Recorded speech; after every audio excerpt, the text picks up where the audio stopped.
Communal माना जा रहा है। और आपके ऊपर केस भी दर्ज हुआ है सर नहीं, अब देखिए, नहीं, केस तो दर्ज होते रहता है क्योंकि मेरा नाम असदुद्दीन ओवैसी है। जहाँ तक मेरी बात है, मेरी जो स्पीच हुई है वो सच्चाई पर मुबन्नी है। क्या बाबरी मस्जिद को 6 दिसंबर के दिन दोस्तों आपने demolish सुना कि नहीं किया बैरिस्टर गया था? असदुद्दीन ओवैसी साहब के ऊपर दिल्ली में केस दर्ज हो चुका है। दोस्तों किसने केस दर्ज किया है, बैरिस्टर असदुद्दीन ओवैसी साहब ने भी ये साफ साफ बता दिया। क्यों केस दर्ज किया है बैरिस्टर असदुद्दीन ओवैसी साहब? बाबरी मस्जिद को लेकर राम मंदिर का उद्घाटन होने वाले हैं और इससे पहले बैरिस्टर असदुद्दीन ओवैसी साहब कुछ दिन पहले एक जनसभा को संबोधित कर रहे थे। वहां पे बाबरी मस्जिद को लेकर मुसलमानों से एक बहुत बड़ा अपील की थी। इसी को लेकर उनके ऊपर केस दर्ज हुआ है। पूरी खबर इस वीडियो में हम आपको बताने की कोशिश करेंगे, लेकिन उससे पहले आपसे एक छोटी सी रिक्वेस्ट करना चाहते हैं कि चैनल पर आप अगर नए हैं तो सबसे पहले आप लोग इस चैनल को करें सब्सक्राइब और बेल आइकन को जरूर दबाएं, इसलिए कि ऑल इंडिया मजलिस इत्तेहादुल मुस्लिमीन से जुड़ी हुई हर एक छोटी बड़ी खबर को हम इस चैनल पर अपलोड करते हैं। आप आसानी के साथ हर एक खबर को देख पाएंगे। चलिए दोस्तों स्टार्ट करते हैं आज का वीडियो।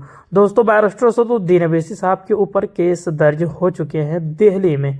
जब मीडिया ने उनसे पूछा, आपने भी सुना कि जब बैरिस्टर असदुद्दीन ओवैसी साहब को कहा कि आपके ऊपर दिल्ली में केस दर्ज हो चुका है, तो बैरिस्टर असदुद्दीन ओवैसी साहब ने साफ ये कह दिया कि हाँ मेरे ऊपर केस दर्ज होगा और होते आ रहे हैं, इसलिए कि मेरा नाम है असदुद्दीन ओवैसी, मेरे ऊपर हमेशा केस होते आ रहे हैं।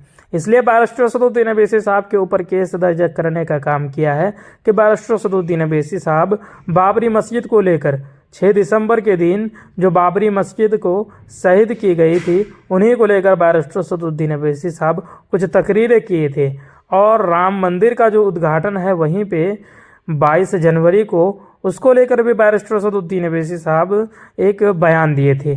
उसी को लेकर बैरिस्टर असदुद्दीन ओवैसी साहब के ऊपर केस दर्ज किया है और ये कह रहे हैं कि बैरिस्टर असदुद्दीन ओवैसी साहब जो बयान दे रहे हैं वो मुसलमान और हिंदुओं के बीच उकसाने का काम करते हैं, यानी दोनों को आपस में लड़ाने का काम करते हैं। इस तरह का बैरिस्टर असदुद्दीन ओवैसी साहब बयान देकर। तो दोस्तों आप लोग खुद बताइए कि बैरिस्टर असदुद्दीन ओवैसी साहब क्या कहीं पे भी जनसभा को संबोधित करते हैं? क्या बैरिस्टर असदुद्दीन ओवैसी साहब का ऐसा बयान होता है कि जिससे हिंदू मुस्लिम के बीच लड़ाई हो जाए?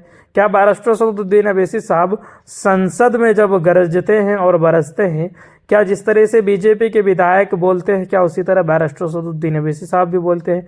क्या बैरिस्टर असदुद्दीन ओवैसी साहब की वजह से कहीं पे हिंदू मुस्लिम आपस में लड़े हैं?